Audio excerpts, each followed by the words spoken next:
I'm up there. I'm an aggressive hitter. I'm not going to change who I am. That's how I've been my whole career. That's what's got me here. And if they throw the ball over the plate, I'm ready to hit it. And I'm not going to think too much about all that other stuff and just go up there. And every time I stand there with the bat on my shoulder and see a pitch, it's right down the middle. So, it's a double-edged sword.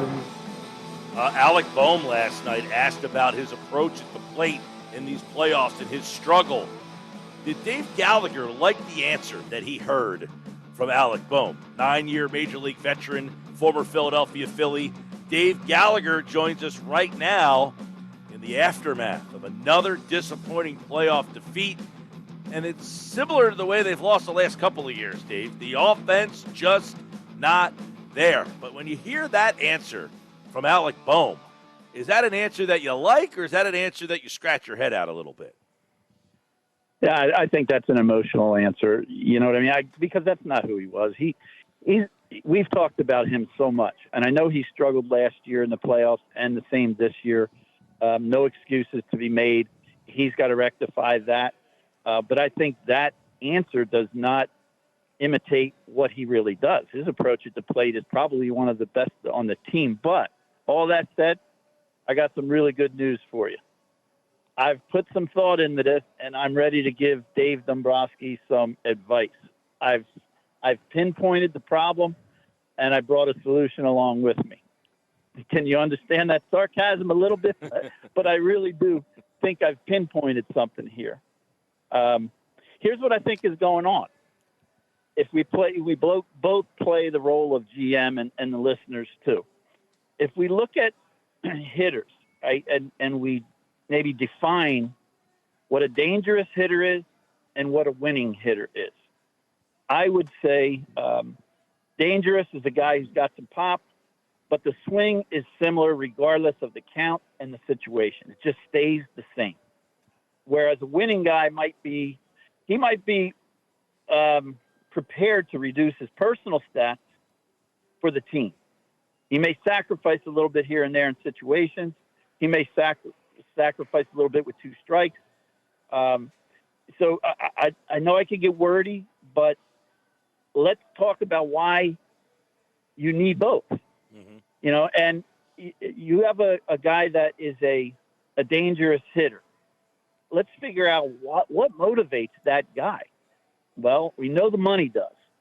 And that's where a lot of the problem lies is a player today that hits a little bit like right around 200, but he gets 20 plus home runs and 60 plus RBIs. He's going to get paid. He's probably going to get a multi-year deal with somebody and maybe life-changing money. So there's incentive for a guy to say, all right, I'll just attack. I'm gonna just try to lift and elevate, and I'll square it up 20 times.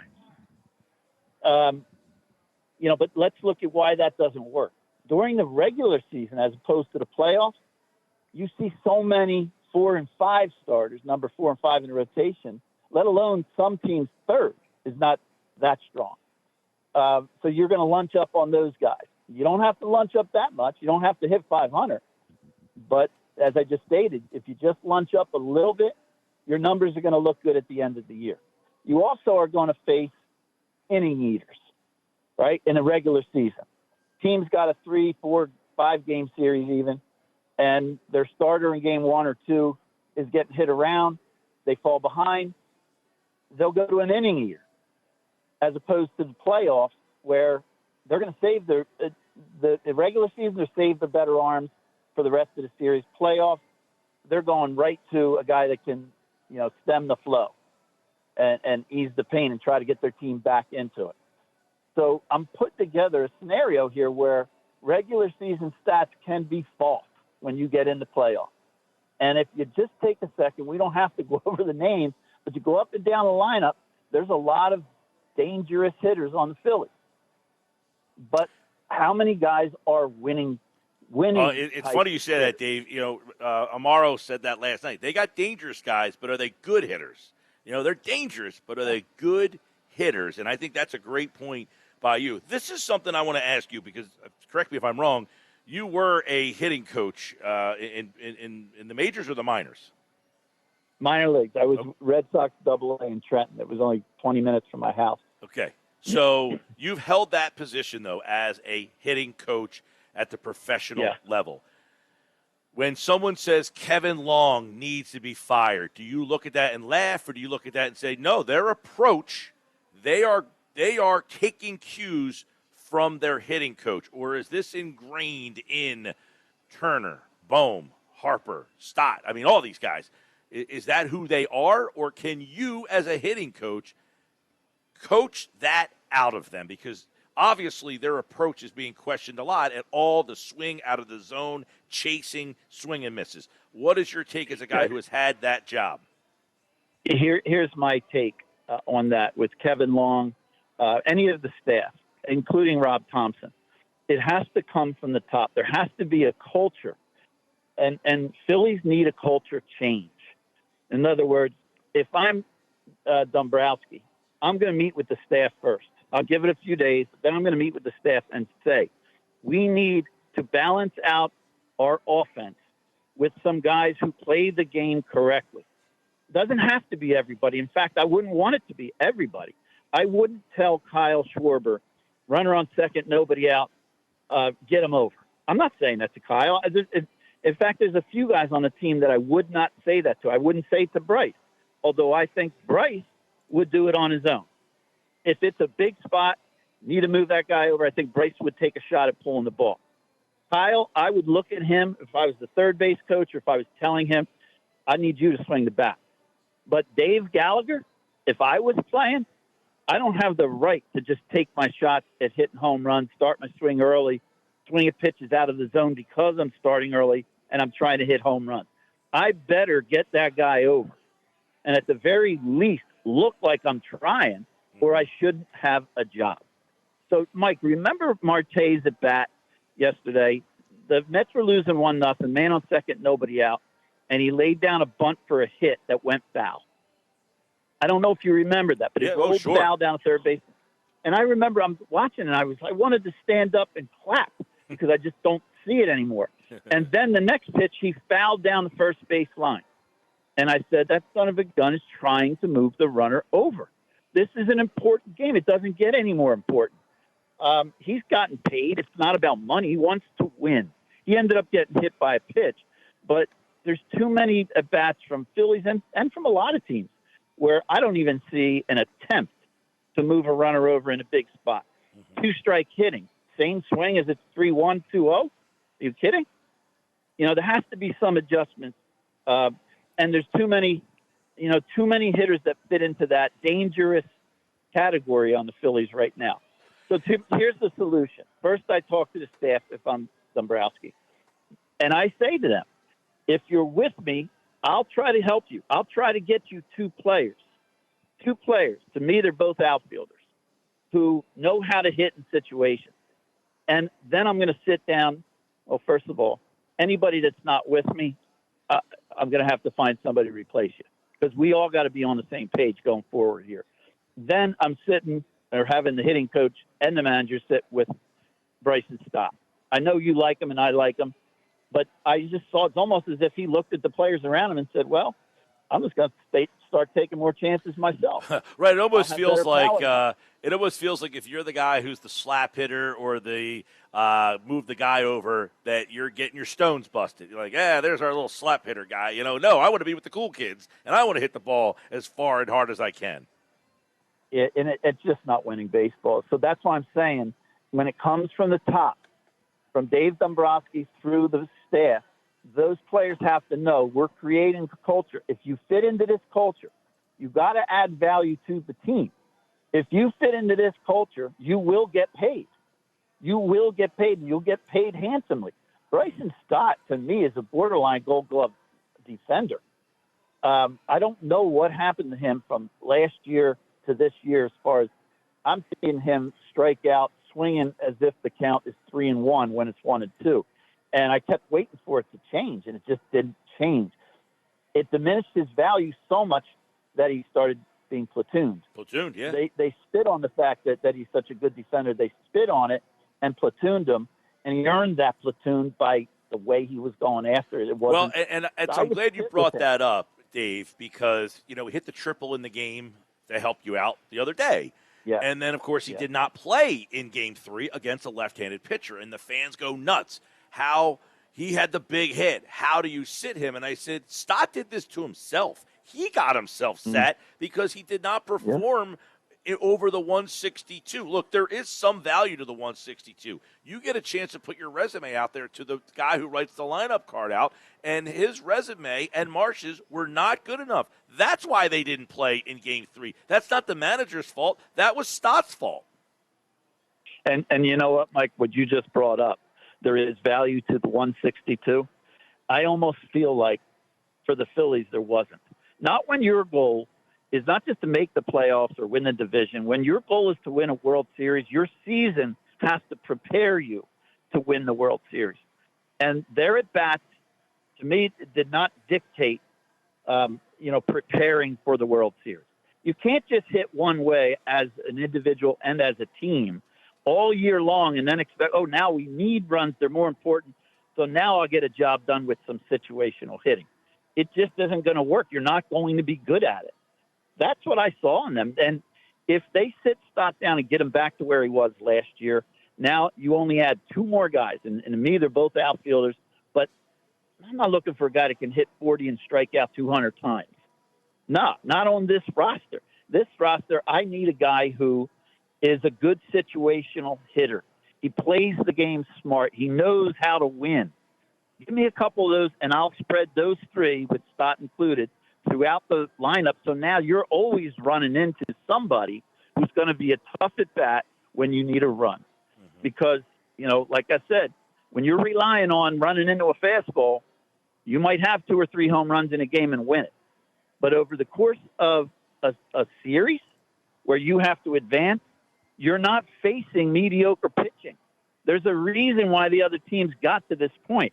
Most of them will have excellent pitching, and you won't get to number 4 and number 5 in the rotation. It's just, to me, that screams, at least to me. I've been in a game my whole life, and I stayed in it post-career.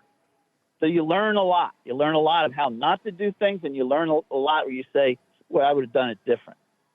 And, when watching them now for years, but especially a team that has the talent, it's just misdirected talent.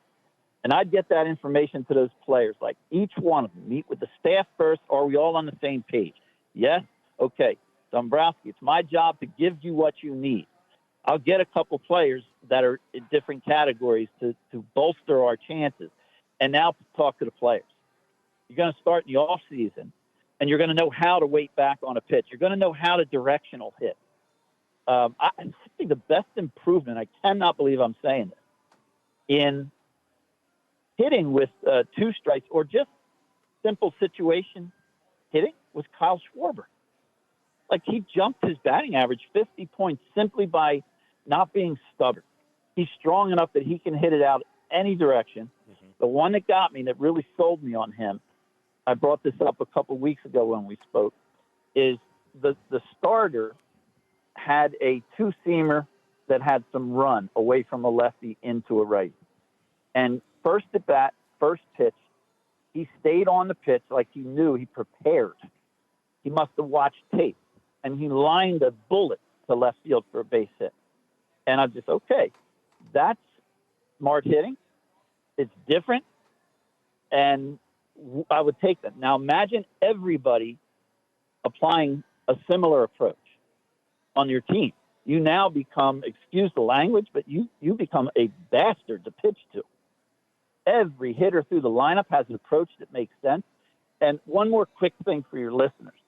If you're watching a game, the result of a swing tells you what the hitter is trying to do or what is in his mind. Catchers are awesome at that because they got to call the next pitch. So, like when I said Marte lined the ball down the right field line with a man on second, nobody out. Yeah. Even if he doesn't get it done, I'm thrilled if I'm his hitting coach that he's trying. He's showing me he wants to win. Yep. That's pretty important in the playoffs. And I know last night, it's funny, I'm sure that you probably heard the broadcast team. It was Nimmo at the plate. It was first and second, and they kept saying, do you bunt him here? And they're saying that's just not the game. And, of course, Nimmo did not bunt in that situation. But, there are some players that don't need to be told to bunt, and they just try it. I thought there was a big moment, and this is a whole other tangent, but it was in game 2 or 3. The Phillies lost the game. Game 3, and Sosa got hit by a pitch. Rojas is up next. He offers to bunt, and then he pulls back, and it's a ball out of the zone. And then he never attempted to bunt the rest of the at-bat there. And I'm thinking, you got the 8-hole hitter on first base with nobody out, and you got a guy, for all intents and purposes, can't hit his weight, and he offers to bunt and then change the whole approach. So those type of things. I'm with you, Mike. That one, and of course, the 6th inning in that game, I don't know what your expository would be on Harper's at-bat swinging at 3 pitches after 2 guys just walked, but he looked disinterested in that at-bat in Game 3. Yeah, I think there was a predetermined approach that only he can tell you. You know what I mean? Like, I will say there was times where I was in my hotel room, and I'm reading an article in the newspaper. I can remember Ray Miller from the Pirates. And there was an article, and pitch coach. He said, our pitchers, we like to get strike one. I want to get them ahead of the hitters. I'm leading off the next day. I'm reading that. I thought, already, I'm thinking, I'm swinging first pitch. Please put it in the strike zone. I know you're going to try because that's what your team does. Well, Dave, I don't want to interrupt, but you're watching last night, Quintana, he's not throwing strikes because he knows the Phillies are going to get themselves out. They're going to swing at pitches that aren't strikes. I agree with you. That's paying attention, having a conversation during the game amongst your teammates in the dugout. Doesn't have to come from Kevin Long. It can be each other. And the Phillies, to me, I remember last year that was one of their strong suits. Like, hey, guys, collectively, let's be a bastard up there. Like, let's be hard to pitch to. But anyway, what you were saying about Nimmo, I thought Nimmo should have bunted. And the correct bunt there with a man on second is to third base, but it's done with some pace. Because the third baseman is taught, creep up in front of the bag, angle yourself like with your chest to the pitcher. Right. So you can now see the runner on second, you can see the pitcher, and on the delivery, you square up to the hitter. So you want to put pace so the catcher can't pounce on it and get a force at third. You force the third baseman to field. Nemo's going from the left side, and he can run. That's putting a lot of pressure on the third baseman. I don't know why they didn't bunt. It's more than just I can't understand sometimes the way the game is played, but that's why you have a general manager and a manager. Well, I want to ask you what we're going to do. There was a tweet that was just put out by Bob Nightingale who says, now that Atlanta has fired their 3 veteran coaches, Kevin Seitzer, Sal Fasano, and Bobby Malaganis, all industry eyes are on Philadelphia. They will have evaluation meetings to decide whether to bring back manager Rob Thompson or make coaching staff changes. 3 years, they've come up short. Do you bring Rob Thompson and the staff back? Do you get rid of them all? Do you just bring Rob back and change the staff around? When you hear that type of thing and watching what this team is and watching the way they've lost, is it time for a different voice in there? Well, I as I said, I think you start with Dombrowski. And I don't mean fire him. I mean for him. Go to ownership first, because you always should really go above you and not ask for permission. Just say, here's what I'm thinking. I'm going to address the staff. I feel like we need a different makeup of our roster, not of the roster, but the offense, of our batting order. And I want to include a couple guys who I know can utilize the whole field, go deep in counts, move runners over, take pitches. So if we have a fast guy, he could steal and just not be selfish. And I'm going to address the staff first. I'm going to give them an opportunity to say they don't want anything to do with it. They don't believe in it. So they can leave. They can leave. I'm going to give them that opportunity. These are all good. Rob Thompson's a good baseball guy. He's a lifer. I would hope that Rob Thompson would say, that's a good point. I agree. I think we need that. Now I got my coaching staff on board. Now we got to address the players. And the players, same thing. If you have been failing in this category, we're going to look for somebody else. We don't want to just make the playoffs. We're raising the bar. We want to win the World Series. This is what I believe can help us take that next step. I don't have an answer for what the heck happened to the bullpen. I don't have it. Yeah. Because there's arms in there. There was quality talent. In the regular season they were very good, and then every button he pushed was a failing. And everybody, listen, fans always like to blame the manager, the coach. It's the manager's fault. Why did he go to Hoffman there? And I think I just think he got to a point where last year he trusted Kimbrel, and that blew up in his face. This year he couldn't trust anybody, and that ends up blowing up in his face. So he was kind of damned if you do, damned if you don't, because managing through others' flaws brings out your flaws. He had a flawed bullpen. He didn't know where to go. So by proxy, his decisions became flawed because he trusted no one. So he stuck with Hoffman, who got 2 outs in the 5th. And he said, this guy got 2 outs. I got the bottom of their lineup out. Can I sneak him for another inning? Because I don't trust anybody else. That's a fair point, Mike. And I think it's spot on. Now, if you put Rob Thompson in for a post-game interview, even regular season or playoffs, and he's asked that type of a question, he has a choice to make. He can bury the players. But if he does, he's going to lose the players. So he doesn't. The guys that are the most professional, they protect their players a little bit. We're smart enough as fans to realize why. You just gave a great explanation of why he doesn't trust. You remember how often I've said, I don't trust Alvarado. I love his stuff. I wouldn't want to face him. That's a tough at bat. But I can't guess with him. How would I guess with a guy? If it's 2-0 and he should throw me a strike at 98, I can at least cheat a little bit and start my bat. But he doesn't know where it's going sometimes. So it's a tough at bat. But I think he got put into one situation and they were down a few runs. So it was almost like they were selling off the game anyway. And he struggled. I think he looked dominant for a hitter, and then, okay, here we go. Yeah, he threw 22 pitches, 9 strikes, right? I mean, that was the game 3 the other night. And then a lot of people, why did he keep going to Ruiz? That was another problem that they kept going to, they went to Ruiz in some bigger spots. Strom, he used him to close the one game, game 2. He coughed up the lead. They ended up coming back and winning. But he went to Strom in the 9th instead of Hoffman. So it showed that he lost some confidence in Hoffman. He lost some confidence in Strom. Esteves, for whatever reason, he threw in the game 3 loss, 25 pitches. They're down 6-2. They bring him in there.